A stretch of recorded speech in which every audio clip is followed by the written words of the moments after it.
The radical left's corrupt education establishment, the current system is sick. It's sick. We're the lowest scores almost in the world, and we spend more per pupil than any other nation.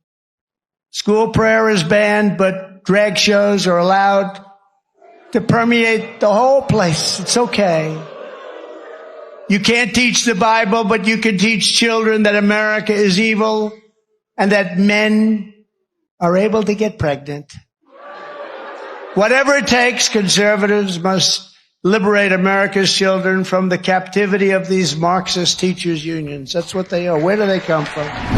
You know, I think a lot of people always say the economy is important, and of course it is always the number one, it polls number one. But I really believe if Trump focuses on this type of stuff, the way the left has gone so far to the left on the culture issues, that will have a huge impact beyond just, I mean, Biden's screwing it up just by putting it in just auto drive, if you will. I mean, so we know the economy is going to get screwed up because of Biden's policies. So if you concentrate on how the left has gone crazy, then you're going to win those independents. You're going to win those blue collar folks in West Virginia, not just West Virginia, but in other places all across the country. He already has West Virginia. Especially on education. Because education, at the end of the day, like, what really matters is our kids. It's protecting our kids and making sure that they have the right education. And that's another really good point he brings up there. Our literacy rates, our mathematics scores are so low compared to other countries, and that's not a good place to be in considering we're a first world country. That's actually very embarrassing for us to be struggling so much with just basic literacy rates, especially in inner cities where we're throwing all this money at the schools there, at the public school system there. These kids are still struggling for, to reach very basic reading levels. And what that tells us is that it has nothing to do with the amount of money you're throwing at them. It's about the people you're hiring, the teachers' unions, how corrupt it all is.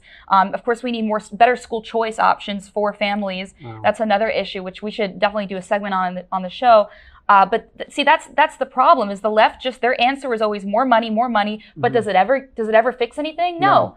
No, their solutions never work. If they worked, our literacy rates would be much higher. Our mathematics rates would be much better. Kids today are dumber than ever because of the left, because of our education system. There's no doubt about it. And I'm glad you mentioned school choice, because we've got to do a segment on that soon, or very soon. Because here's the thing, that's what the left, they're against school choice. Why are you against school choice? This is another example of them saying they care about the underprivileged and the disadvantaged and all that. And you know what's funny? Go ahead. They'll send their kids to private schools. Of course they'll send they them will. to charter schools. Meanwhile, they're all talking about how great public schools are and how much we need to invest in those. And you have Hillary Clinton, whose kids have been going to private school their whole lives. Right. And it's like, I don't want to hear from you because you have no stake in any of this.